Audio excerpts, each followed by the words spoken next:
सभी भक्तों के हृदय में बैठे भगवान को मैं प्रणाम करती हूँ। आपको यह बात बता रही हूँ कि 2 दिवस के बाद माता रानी का दिव्य पर्व प्रारंभ हो रहा है, यानी कि हम लोगों के नवरात्रे स्टार्ट हो रहे हैं। 5 बातों का इन नवरात्रों में विशेष ध्यान रखना है, क्योंकि हमारा इन्हीं 5 बातों से हमारा नवरात्रों का जो अनुष्ठान है वो पूर्ण रूप से पूरा होगा। सर्वप्रथम इसमें कलश स्थापना, दूसरा है अखंड ज्योत, तीसरा है दुर्गा सप्तशती, चौथा है यज्ञ और हवन, पांचवा है कन्या पूजन। इन पांचों से ही नवरात्रि के अनुष्ठान को पूरा माना जाता है। माता रानी आप सभी पर कृपा करे और ये सौभाग्य आप सभी को प्राप्त हो। कलश स्थापना का मैं आपको अद्भुत मुहूर्त बताऊंगी और इस सब की तैयारी हमें एक दिन पहले ही कर लेनी चाहिए। भले ही श्राद्ध की अमावस्या है, परंतु नवरात्रों की तैयारी करने में कोई भी दोष नहीं है। इसका अद्भुत मुहूर्त है 6:17 से 7:42 तक।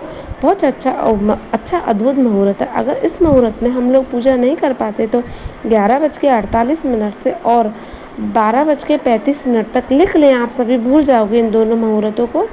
ये बहुत ही अद्भुत मुहूर्त है।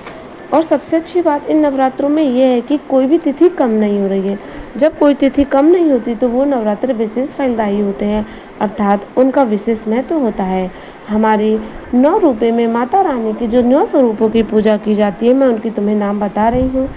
प्रथम शैलपुत्री, द्वितीय ब्रह्मचारिणी, तीसरी चंद्रघंटा, चौथी कुष्मांडा माता, पांचवी स्कंद माता, छठी कात्यायनी, सातवीं कालरात्रि, आठवीं महागौरी और 9वीं सिद्धरात्रि। और मैं आपको ज्वारे बोने की भी विधि बताती हूँ। एक रात पहले जौ को पानी में भिगो देना चाहिए।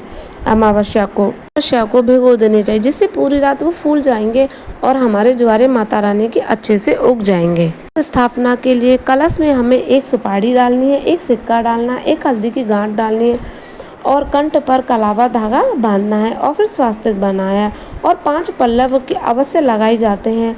5 पल्लवों में अशोक, पीपल, आम, जामुन आदि और नारियल रखा जाता है।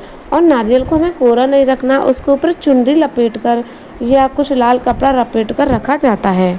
और इन नवरात्रों में अखंड ज्योत जलाने की बड़ी महिमा है। हम अखंड ज्योत 3 प्रकार से जला सकते हैं, एक सरसों के तेल की, एक देसी घी की और एक तिल के तेल की। जिस प्रकार की ज्योत जलाने में आप सक्षम हो, आप उस प्रकार की ज्योत जला सकते हैं। और एक विशेष बात यह है कि इस बार हमारी माता रानी गुरुवार को नवरात्र स्टार्ट हो रहे हैं। इसका मतलब हमारी माँ भगवती देवी माता पालकी पर सवार होकर आ रही हैं। सभी को राधे राधे।